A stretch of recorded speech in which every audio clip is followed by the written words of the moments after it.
Now, the problem is that once, for whatever reasons, you introduce an external opiate that will compete with our natural endorphins, we produce just micrograms of endorphins a day, and people will expose the brain, for whatever reasons, to milligrams.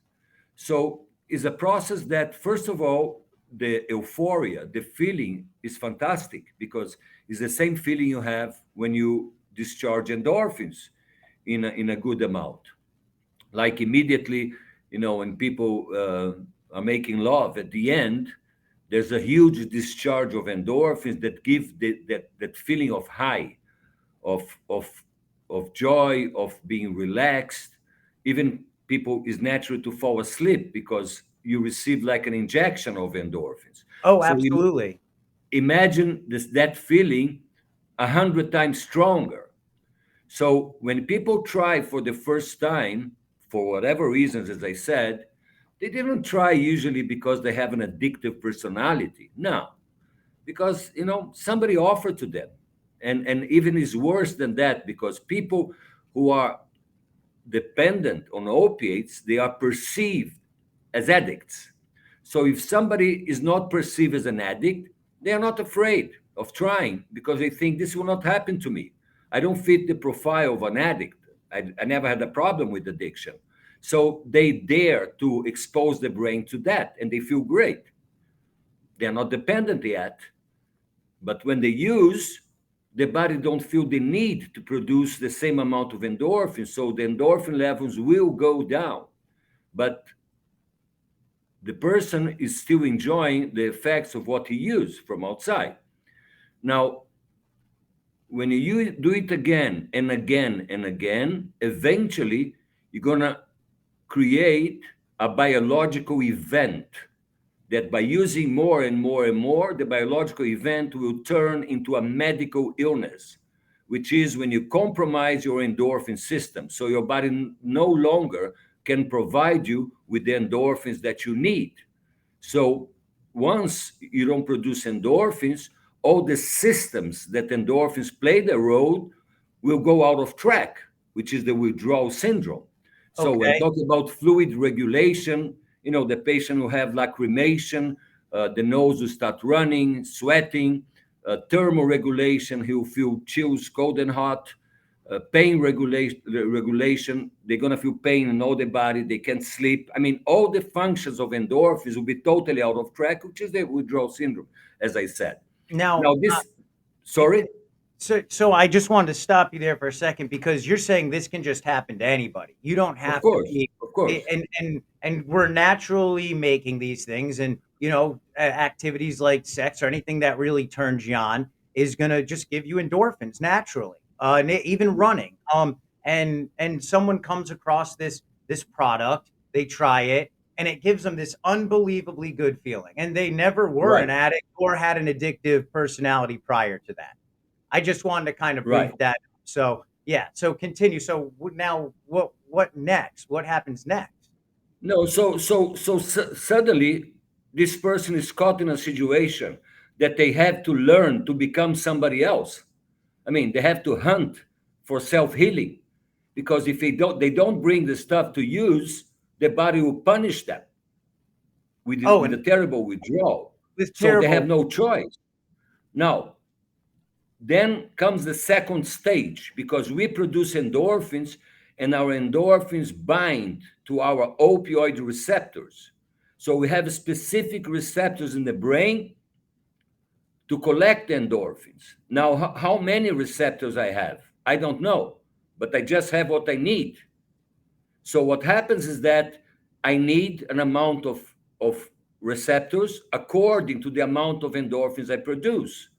I mean, an Olympic athlete will produce more endorphins because they work out many hours a day. Therefore, they're going to have more receptors, like a musician as well, or all kinds of activities that raise up the level of endorphins. So a person that have a life with those activities, they will have more receptors. The problem is once you create more receptors, you're going to need a higher dosage to achieve the same feeling. So and you're then you you're use more, and and you're then you make more receptors. And at the end, if $50 a day was enough, you're going to need $100 and 150 and $200. And once you need more, this will influence in your social and psychological behavior, because you're going to be pushed into a corner that you have to bring the money no matter what. And then you go into crimes, prostitution. You lose your self-esteem, your self-confidence, and as I said before, you learn how to become somebody else. But this is a biological event, so the psychological and social aspects of it are not the source of the problem. They are the secondary effect of an untreated primary illness, because people can enjoy opiates, but once they develop a dependency, the fun is over and becomes just worse, because there's a point, it doesn't matter how much they use, they will not feel good anymore. So they reach a day that the amount they think they need will be the amount that will kill them. So exact.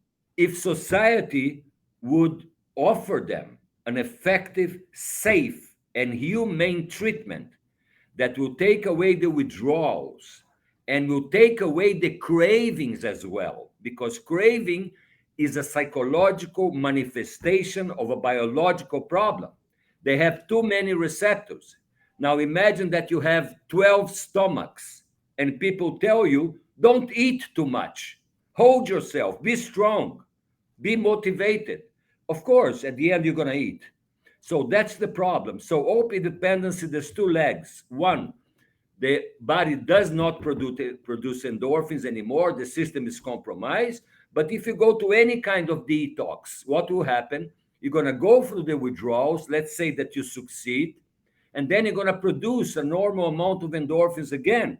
But this time, a normal amount of endorphins will not be able to bind in all the new receptors. Therefore, they feel this mental hunger that we call craving, and they have mood swings, and they are totally unbalanced. So people that we treat today, they went to several treatments before. Actually, I don't know if I ever met somebody that is opiate dependent that didn't try several times to Oh, stop. I think it's the recovery rate is what, 10%? 10% of people usually cover when they're going through 4 to 5%. really, okay. And that's really a low number. When we're talking about what you're talking about is a scientific procedure, not psychological.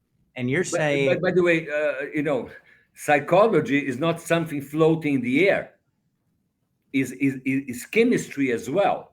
If you have a diabetic patient out of balance that doesn't take insulin, psychologically he'll be all over the place.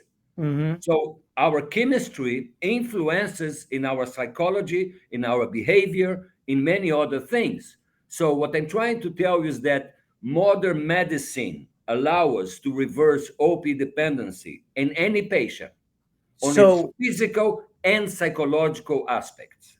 So why today are we not looking at these scientific methods that you just explained to us and ignoring that the fact that you can take someone who has an opiate addiction and scientifically reverse this chemical imbalance in a I limited tell you, amount of time? I tell you, the problem became epidemic in the early 60s, is not now. There's a song of Johnny Cash you can see in the YouTube, is Junkie's Lament. So Johnny Cash sing that song live in this specific video, and before he sings, he talks about the epidemic. I'm talking the 60s. So politicians every 3 4 years they raise up the problem for political reasons, but the problem is there for many years. But in the 60s, 70s, we did not have the technology to understand opioid receptors. So medicine could not come up with an answer. And what policymakers they do, when you have a crisis, all they can do is to put money into it. So they created what is called addiction medicine. Now, addiction medicine, imagine a train track that both sides will never meet. So you have medicine in one side, and you have addictive medicine addiction medicine that is all based on preconceptions, on moral prejudices, on theories, nothing to do with science. And the problem is, once the situation becomes more chaotic, worse and worse every year, they put more money into the wrong direction. So they pull out opiate dependency from mainstream medicine. And the halls of medicine today are shut, are closed for opiate dependent patients because they are judged, they are confronted, and there's no science being offered to them. So the American government gives billions and billions and billions of dollars for rehab centers, detox centers. The insurance companies, they pay 30, 40, $50,000 for detox. But those people, they don't need detox. They need their endorphin system repaired. And that's all. That's And all. that, and now that's what you're offering at accelerated neuroregulation is you're able to actually repair these damages. Of course, of course. First And of you all, is a malfunction and is something, those extra receptors we can block. And the receptor is like a locker, and the substance is the key.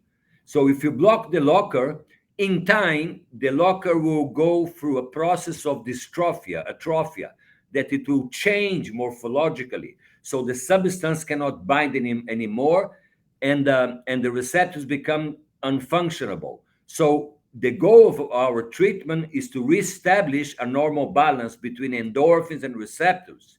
And our rehab, long-term rehab program is very simple. Good nutrition, physical activities, intellectual stimulation. So you're going to have a good endorphin system kicking and allow you to enjoy the ride of life. Now, the same advice I would give to anybody else. If you yourself will improve, will optimize your endorphin system, you're going to be a happier man or woman. You understand?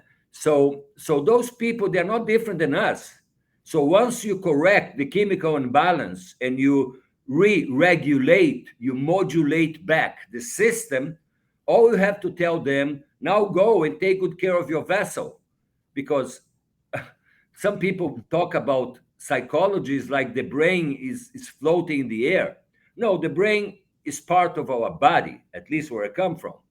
And being the brain part of your body, you have to give good nutrition to your brain so you can feel well. So everything is biology on that. And what you have outside is stimulations. For example, gratitude. So we teach our patients to have, first of all, gratitude. Wake up in the morning and say, thanks. What a wonderful world. And I'm alive and I can breathe and I can move my fingers and I can move my legs. So start from there and then optimize what you can and enjoy your life. So to make those people feel guilty, you are an addict and you're going to be an addict for life. And if you drink one beer, you're going to drink a whole swimming pool. So all of this nonsense is just nonsense.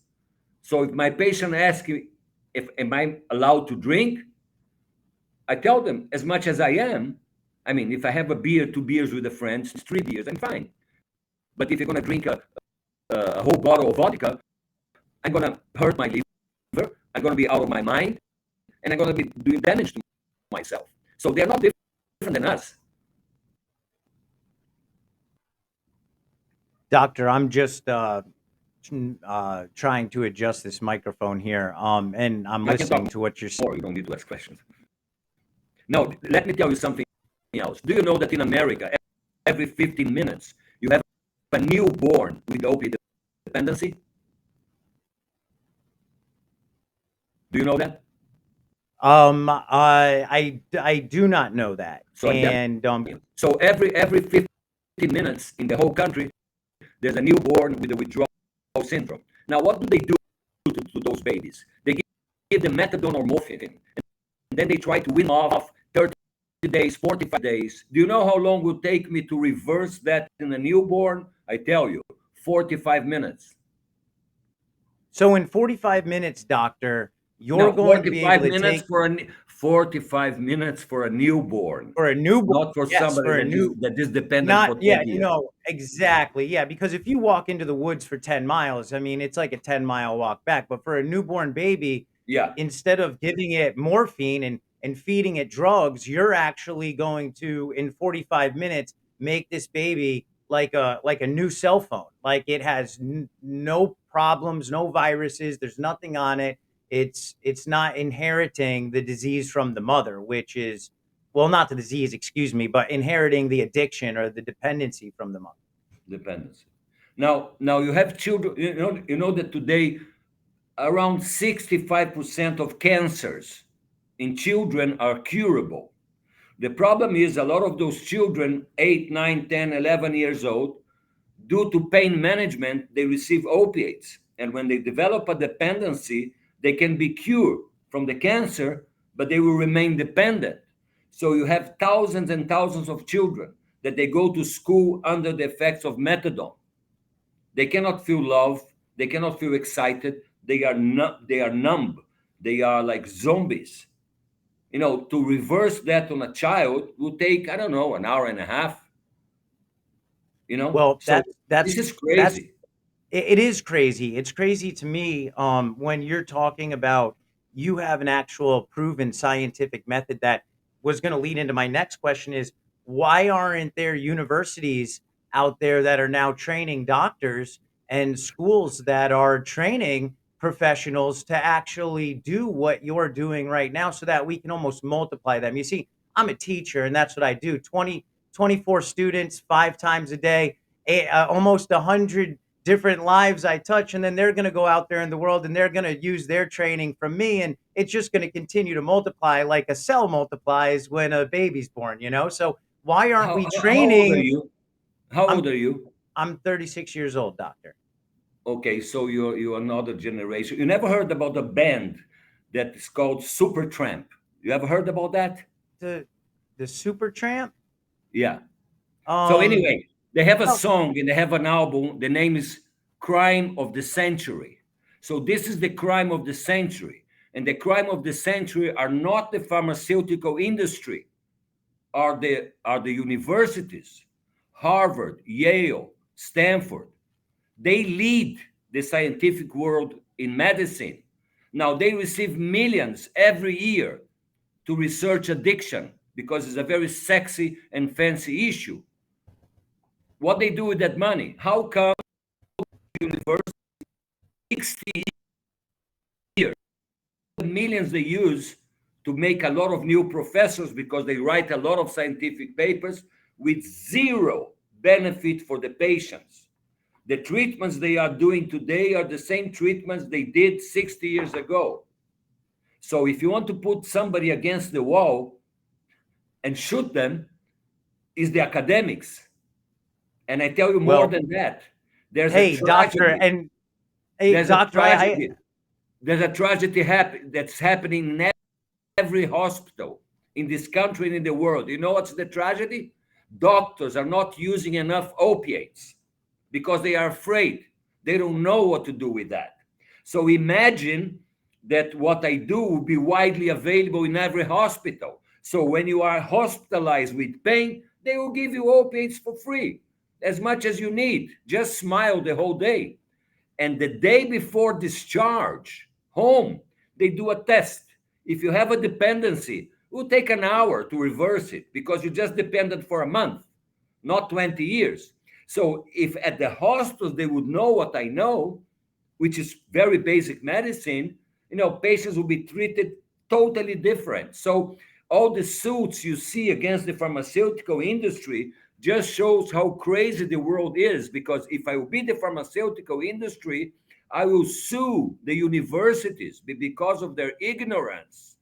People are not buying my product. People are afraid to use an excellent medication, which is opiates. Do you understand? So it's all upside down. The whole issue is upside down. Well, I agree with that. The whole entire issue is upside down. And doctor, that's why I've started this podcast down the rabbit hole. And you're one of our very early guests, so I am very happy to have you on and have you saying the things that you're saying, especially with the wasted money that the government's making, the fact that we have suits and lobbyists for drug companies that are completely ignoring the fact that we have human lives that are suffering and dying every single day. I'm working with an individual named Mark Savek and what Severchek, and what we're doing is we're creating the American lobby. This is a lobby for the people by the people, and the American country is an experiment more so than anything. And what we're seeing now is big business and really bullies is what they are, come in and stop people like you who are extremely intelligent. And when I saw and listened to what you had to say, I said, this guy's fantastic. I have to have him on because what he says is the truth. And No, no, the tragedy, listen, the tragedy is that I'm not fantastic. I'm a hardworking man. I take very serious what I do, but all I'm doing is using basic medical procedures, basic medicine, modern medicine, and I have a lot of experience. I treated more than, I don't know, 25,000 people. But so I have a lot of experience. But everything I'm doing, any good anesthesiologist can do. I was at the Senate in Washington and I spoke with the senators. I said, listen, guys, Israel, I'm from Israel. Israel and America, we are like brothers in arms. If Israel develop a new high tech whatever for a warplane, you guys are gonna have it in 10 minutes. How come our veterans in Israel are being properly treated for 30 years, and your veterans are walking like zombies and committing suicide, and they are receiving medicine from 60 years well, ago? How can I come? answer that? Yeah, I'm going to say the answer to that is because replacing these drugs with Suboxone and then pushing doctors to prescribe the Suboxone and these alternative treatment methods that are not curing opiate addiction at all, only just making someone completely dependent on something else, is making a boatload of money. And when someone like you comes in and says, hey, I can totally get rid of this, this can be something that doesn't exist anymore, it seems kind of scary to them. But I think what they're failing to mention is they can actually make more money selling opiates now. They can go back Listen, to listen. Uh, uh, listen. I've been in more than 30 countries fighting this battle, and I can give you an advice for you don't not to use in vain your energy. Has to go through the legal system. We need to make a class action with people who lost their children and to put those doctors against the wall and sue them for millions and millions of dollars. You know why? Because a layman can be ignorant about what I do. But somebody that receives money and they are treating people and they are aware of what I do, but they never call me to say, Dr. Weisman, could you tell me what are you doing? So if you don't have even scientific curiosity, you are a criminal. well, It's like there's cure for cancer, but I never heard well, about it. So die. doctor, Do you understand? So the legal system, you have to hurt people in their pockets. So is to put together a law office that will take my expert opinion and will prove them that those doctors treating those rehab centers, detox centers, they are criminals. Because when this is your professional and you don't know better, you are a criminal. Do you oh, understand? absolutely. When you're, and the problem is with administration because these administrators and the people, well, let's put it this way. I'm not an administrator of anywhere. However, I can see the problems that are happening in that world where I'm watching what you're doing and I'm saying to myself, if I'm leading a medical company somewhere and I have money to put into research, I'd be calling you up right now and saying, "Doctor, can you come train the people for me to that work for my institution and teach them to do what you do?" But that's not how the minds of these people are working today, and that's the scary part and why you are exactly right where you've got to hit them where it hurts, their wallets, their money. And Listen, at the Senate, I told them, you are fighting an epidemic, right? Give me 10 doctors. I stay in Washington 1 year. I pay for my hotel. Let me teach 10 doctors and let each doctor teach another 10. And the epidemic will be over sooner than you think without spending any money. It's just knowledge. and, And this knowledge is basic and medicine. doctor, tell me, what was the Now, response when you said that? What was the answer? What did you get? What did they say to you? nothing.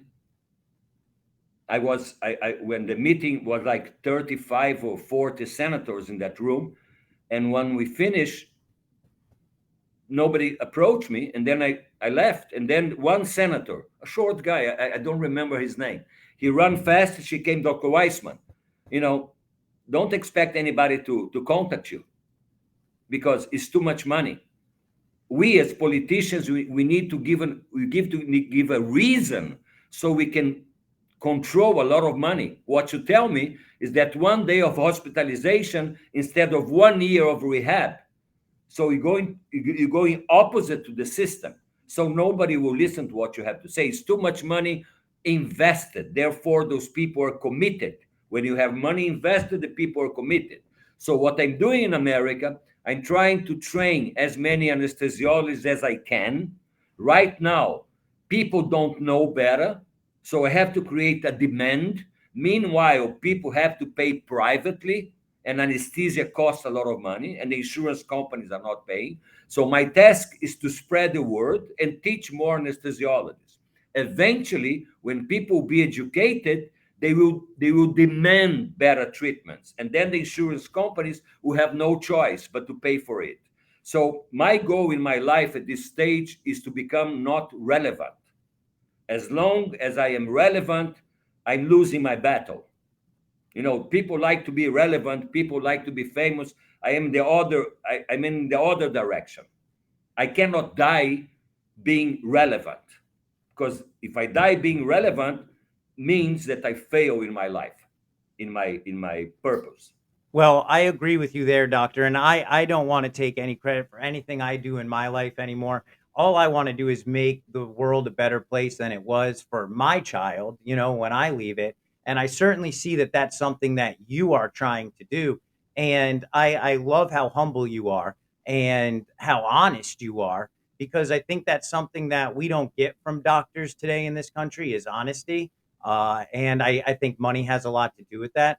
I'm I'd like to work. I Arrogance. arrogance, absolutely. Arrogance. I I'd Arrogance. like to work with you more and help you so that we can get ANR into to schools so that people are learning how to do this. Listen, I don't want people to misunderstand me. It's not ANR. ANR is a name.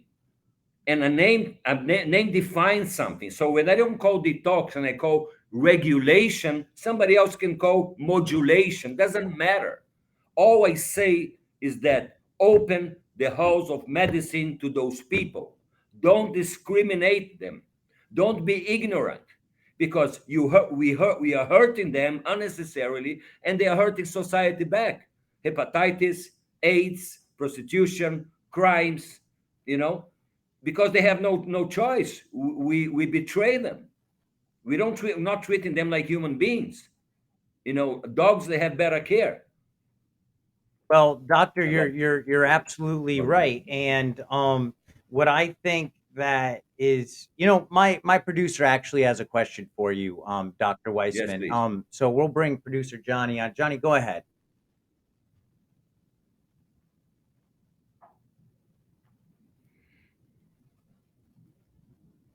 When we edit this, doctor, there will be no lagging, and we'll send you the clip before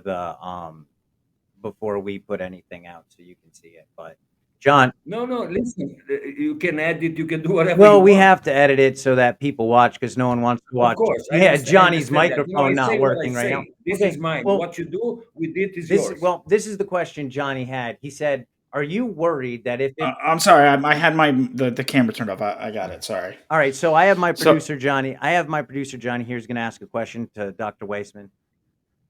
okay, how you doing, Dr. Wilson? My question was, if it becomes easy to get off of opiates with your treatment, are you worried that somebody like the Sackler family will piggyback onto this treatment and do exactly what they did with Percocets, how they got fined for it, and then they started selling Suboxone, kind of like creating a problem and then giving the solution for it?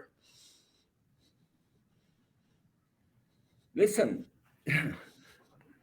it's very basic that in normal countries people have access to medicine. I don't quite understand your question, because opioid dependence is a condition that can be reversed. That's it.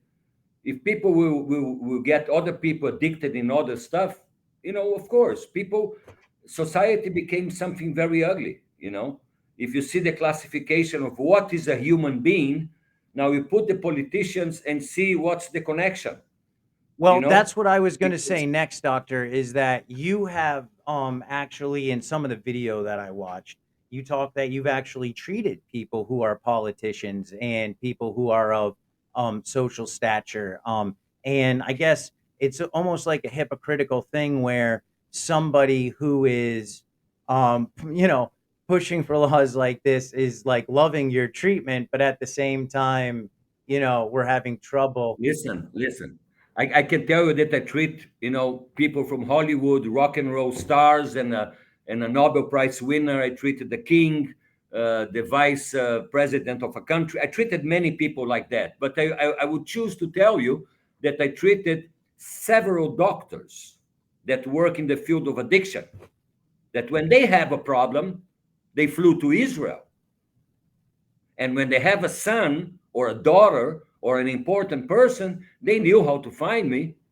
And I'm talking about dozens of people working in this field that flew all the way to Israel to have their loved ones treated by me. So they cannot claim they don't know what I'm doing. And I asked them, aren't you curious? Why you didn't bring a critical care physician with you so he can have a look? And Are you not curious? How come you never gave me a call if you know I exist? ex- I work in the same field as you, or I'm a liar. But if I claim that I can reverse opioid dependency in any human being, man, that's what you do your whole life. I'm sorry, I can't say fucking in this You program. can go ahead. Yeah, we're going down the rabbit Okay, hole, buy a man. This is the fucking rabbit hole. ticket. Yeah, okay, buy a fucking ticket, fly to Israel, put your butt in my clinic for 1 week in respect to your patients. So you work in this field for 20 years, you know what I'm doing in Israel, and you cannot spend $1,000 on a ticket to sit your butt in my clinic and see what I'm doing? Do you Oh, understand? Do you know how many of those people from those clinics came to see me? I tell you, nobody. and that's a shame. That's an absolute shame. It's not a shame. It's criminal. Oh, you know what? I need to drink whatever it is that you had today because I'm obviously not on my game because you're right. It is criminal. It is criminal, and the fact that this is what not just doctors, but the big business that are running everything are getting away with. And I think what's really important though is that we have a platform now, and the fact that we have social media and we have what I mean, I don't want to say people like me, but I've had enough. And I'm a human being, not a human not being. And I don't want to be a human not being.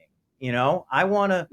Yeah, but listen, you didn't know who Super Tramp was. Do you know the Grateful Dead? You heard about this Yep, band? How Jerry Garcia died? Can you tell me? a drug And he died from a what? drug overdose. People say that he died from drugs, Yeah, right? that's what I thought. Yeah, okay. Obese, diabetic, heart problems, high blood pressure, and he wanted to withdraw from methadone. So who was treating him? I tell you, a psychiatrist. Hmm. Do you really believe Jerry Garcia needed a psychiatrist? So he didn't have a cardiologist, a critical. He died during a withdrawal. So he didn't die from drugs. He was killed by the ignorance of doctors. What about Tom Petty, Prince? Those are celebrities that die unnecessarily. But for every mother, I say that there's a mother prayer here and everywhere. The worst person in the world has a father and a mother. Doesn't matter. So for the mother, her son is her celebrity. So people are dying, and even people that have money and they can buy any treatment, they are not aware because everybody tried to boycott me in the internet because nobody wants to hear what I have to say. So my battle is a little bit complicated, especially with the new technologies, because the internet can observe Oh, anything. People can oh, write what they absolutely. want. But you know what? There is something that we're doing now, and that is, like I mentioned to you before, creating the American lobby, which is for the people. No longer are the big companies going to be able to just hire these lobbyists to go in, because we're going to come together as Americans, and we are going to have something that you can't take away from us. And that's something that we own. And I think that that your issue and that what you're pushing needs to be number one on our agenda. I mean, we're working on things like term limits, but this is one of those things that needs to be right on up there, because people are dying, and Yeah. their sons, their daughters, their and lives are being broken, and they don't have to, because what you're telling me right now is you can cure that, and that no longer has to be something. Not me. Me and Your, any good critical care excuse physician. me, your process, your scientific process, that if it was taught to these doctors, would be able to cure this all over the country, the world, everywhere.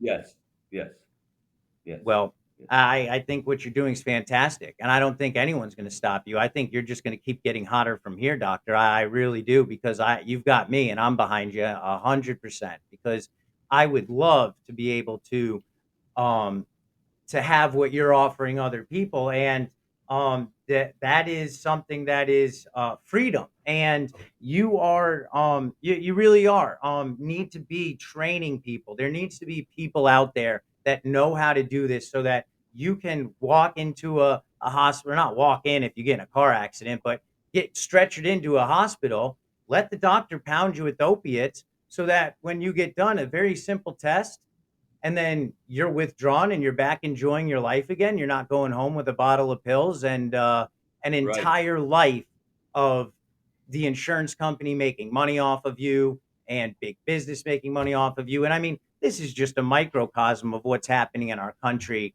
and the world everywhere else, but we've got your back, doctor, 100%. I love what you're doing. Thank you.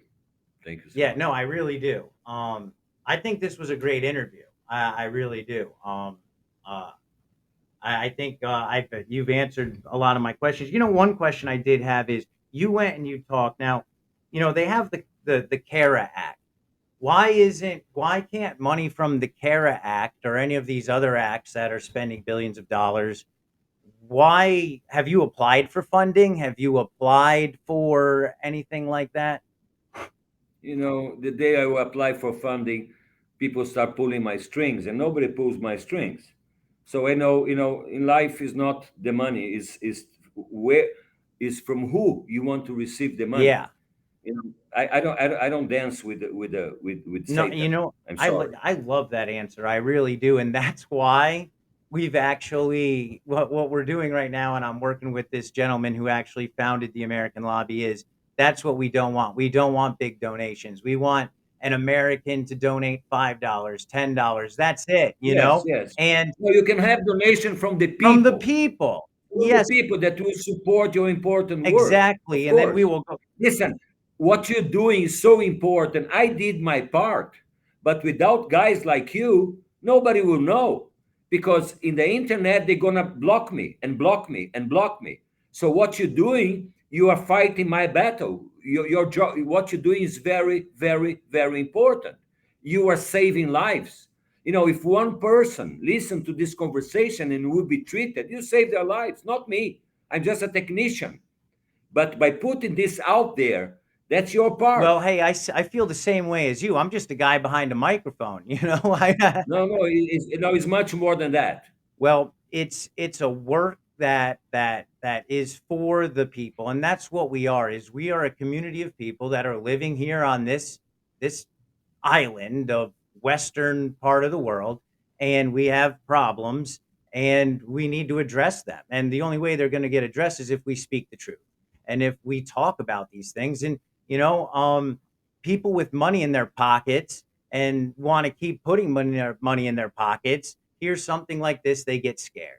And like you were Yeah. saying, they want to shut us down. But let me tell you something, doctor. We have right now in the works is an NFT system set up, so that when you become a member of the American Lobby, you own something, and they can't take that from us, and they're not going to be able to get rid of views or stop what we're doing, because we're going to have our website, and when we poll, people are actually going to be able to see these things. So when we post your video or any views that are coming to the attention of what's happening, it can't be blocked. It can't be stopped. It can't be, hey, we don't like this.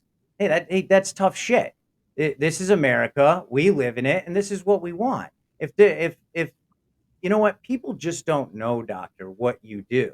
If there was a parent out Yes. there, like you said, who watched this right now and said, wow, I have a child who's battling with addiction, and I would take my very last dollar I have out of the bank right now and take a ride over to see Dr. Weissman, they would absolutely 100% do it because No, or I would demand that the insurance companies will pay for it, because people have to start requesting. But for that, people should be educated. I think the key is education, or you find somebody that can sponsor a legal act, like putting against the wall the academics, making a sue or against anyway. Through the legal system, we can break the pattern, or from the people. But meanwhile, we have to give knowledge to the people. Ignorance is a big weapon. oh, it is absolutely, and it's more prevalent now than ever. But you know what? That's going to stop because you came on today and talked to us, and I'm just so you absolutely have no idea how thrilled I am to get into the editing room now. And just Good luck on that one. I really am excited because I just I can't wait for people to see this. I know that you have videos out there already, but it's just there needs to be more out there, and not so like you said, it's not ANR, it's not Dr. Weissman, it's this Yeah. information. It's training people so that you can walk into any hospital. Like, you know, if my appendix is going to burst right now, I don't even have insurance. I can go into a hospital and they're going to keep me alive.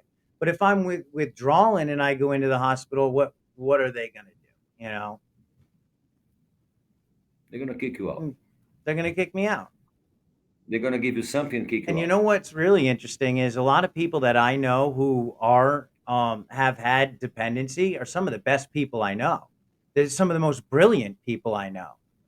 When you I go to know. rooms in recovery and you listen to people who have recovered talk, you're like, holy shit, you're an addict, and you're like, yeah, well, was, and people are blown away because it's really usually the most intelligent people who had to figure out the ways to live, and that's what you're talking about. It's like, you know, once you develop this dependency, it's like the chair is now my master. If that chair tells me to carry that up the, I'll carry it until it tells me to put it down. You know.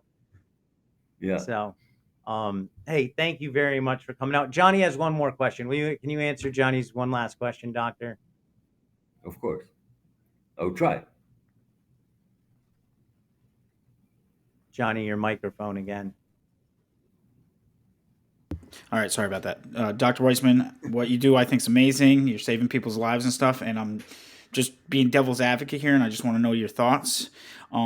What do you think about if you make it a lot more easy for people to get off of opiates, that people who are addicted to opiates will take away that safety net, so they'll use opiates because they just think it's easier to get off of them now? No, Do you have children? I do not. no. Okay, the day you're gonna have children, take them to the dentist and tell the dentist not to use anesthesia to hurt them, so they will brush their teeth twice a day, every day. I mean, we're not judges. We don't punish people. If people want, so what's the problem? It's like weed. If people, some people will use, and they will feel high, and the moment they are dependent, they have a way out, and that's it.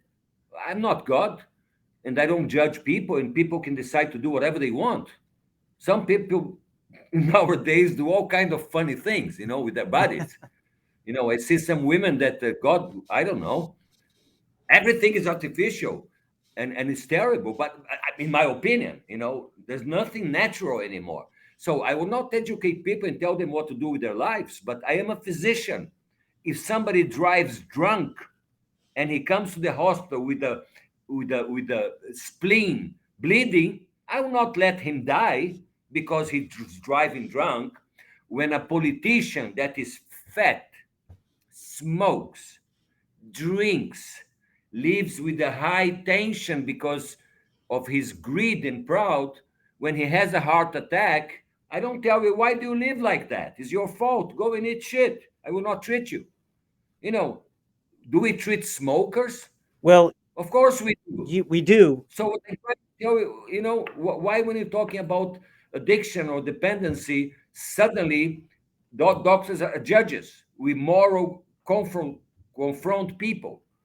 What is that? Though, I don't think, and to answer with you, doctor, Johnny, I don't think that many people that are in opioid addiction want to be in that addiction, and I think that No, they they want wanted to to be feel high. free. They Nobody wanted to become No, dependent. no. So the only reason they're continuing to use is because they have to. They have no choice. But I'll tell you what, they're begging God, please, if they do believe in God, they're saying, please, I don't want to do this anymore. They want to flush it down the toilet. So, John, I think that if anyone was given an opportunity to not feel the pain of withdrawal and to feel the same way that they did even when they were using, because when you're using a drug, you get to a point where you're not even getting high anymore. You're just using it so that you can continue to live a functioning life.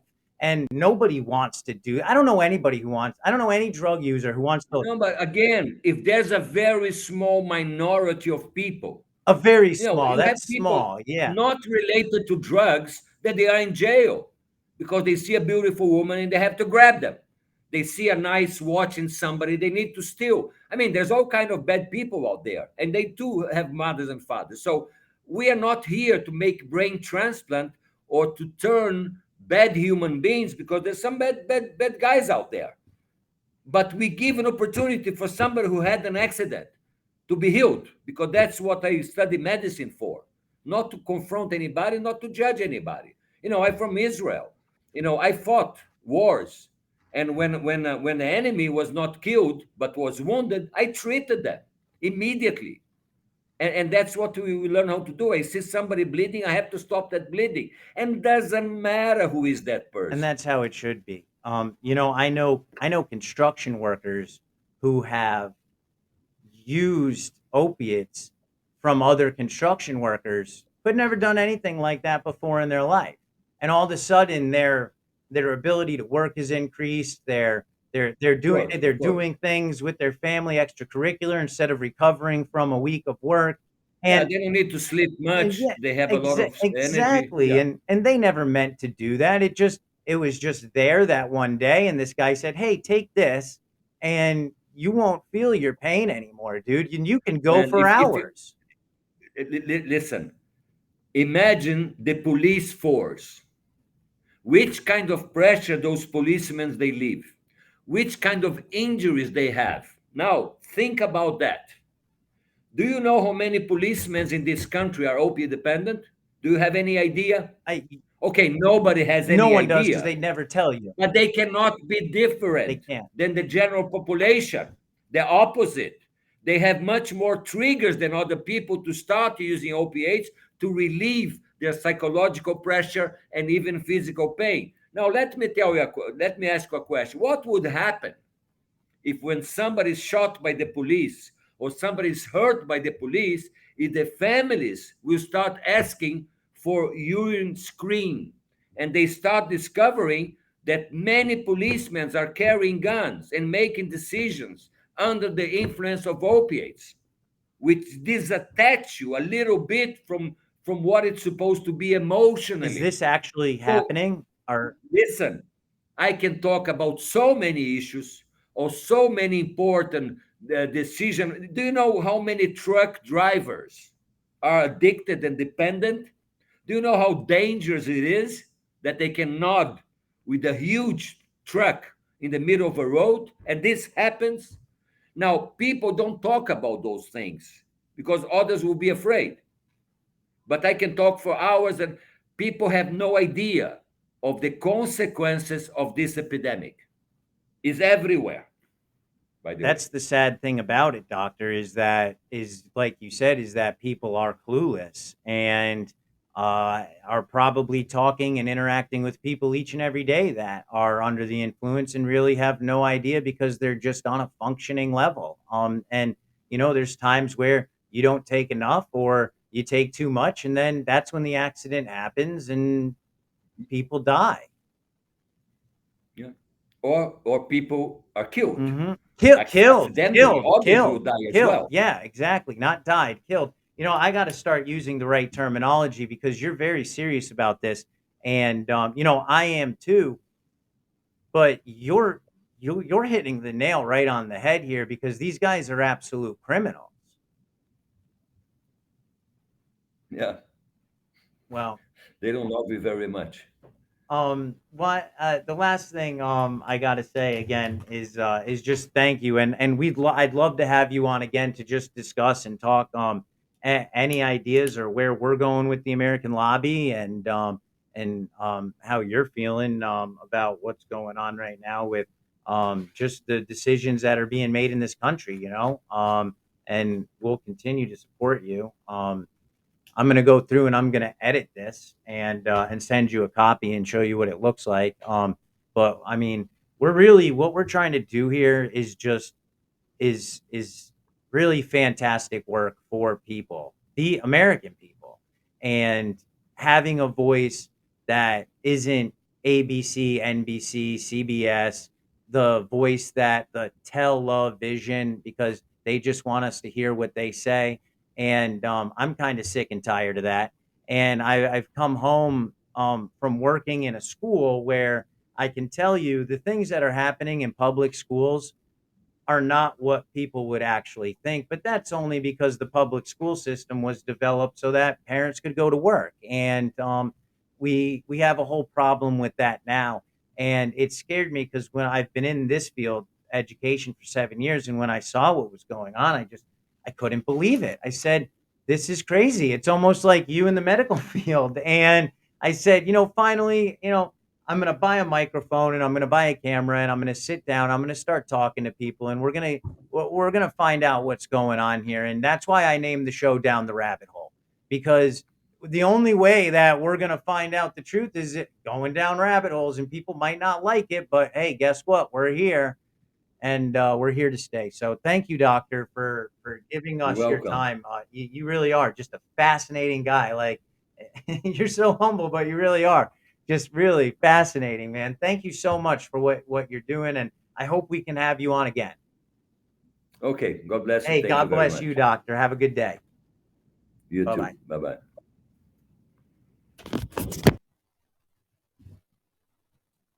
Yeah, John, I wasn't going for that question, dude. Fucking, he'll come on again. I think that that Okay. was good. What? Okay. Whatever. Oh shit! I didn't start the recording until. I don't know. I was gonna tell you to fucking redo it, but